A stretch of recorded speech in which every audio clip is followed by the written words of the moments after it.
गुण भुल्यौ पित्तलको सुन पायो होला, भुइँ छोड्यौ आकाशको जुन पायो होला। गुण भुल्यौ पित्तलको सुन पायो होला। यो गीत जति बजारमा चर्चा छ, यस गीतको गायिकाको जीवनमा धेरै ठुलो सङ्घर्ष, धेरै ठुलो हार पनि बेहोरेकी छिन्। उनले जीवनमा धेरैचोटि लड्दै उठ्दै गरेर आज यो स्थान टेक्न सफल भएकी गायिका सारिका घिमिरेको जीवनलाई हेरेर तपाईले धेरै कुरा सिक्नु सक्नुहुन्छ। तपाई छोटो समयमा ठुलो उपलब्धि गर्ने लालसा राख्नुहुन्छ। हेर्नुहोस् त, सारिका घिमिरेले विगत लामो 1 दशक भन्दा धेरै समय यही सांगीतिक क्षेत्रमा, यही फिल्मी क्षेत्रमा लगाइन्।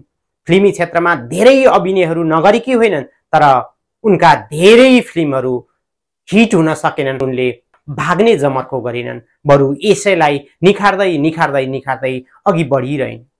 यही क्षेत्रबाट म आफ्नो एउटा पहिचान बनाउँछु भनेर विगत लामो समयदेखि सङ्घर्ष गर्दा आज आएर यो गीतले नेपाली साङ्गीतिक आकाशमा चर्चा बटुलेको छ। यही गीतले आज सारिका घिमिरे पनि एउटा चर्चित गायिका हुन् भनेर समाजलाई चिनाएको छ। तपाई पनि आफू केही बन्न चाहनुहुन्छ भने तपाईले गर्दै आउनु भएको पेसालाई बिचैमा छोडेर फेरि अर्को पेसामा नलाग्नुहोस्।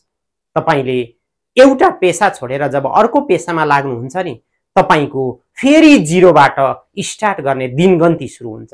त्यसैले तपाईले आफ्नो पेसालाई केही परिष्कृत गर्नुहोस्, केही फरकपनले गर्नुहोस्। भनिन्छ नि, winners don't do different thing, they do differently.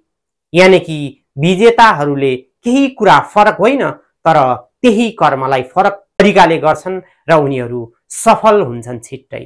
तपाई पनि सफल बन्नु छ भने आफूले गरिरहेको कर्मलाई सबैले गरेको तरिकाले होइन, केही फरकपनले गर्नुहोस्। तपाई पनि अवश्य एक दिन सारिका घिमिरे जस्तै आफ्नै क्षेत्रमा सफल बन्न सक्नुहुन्छ।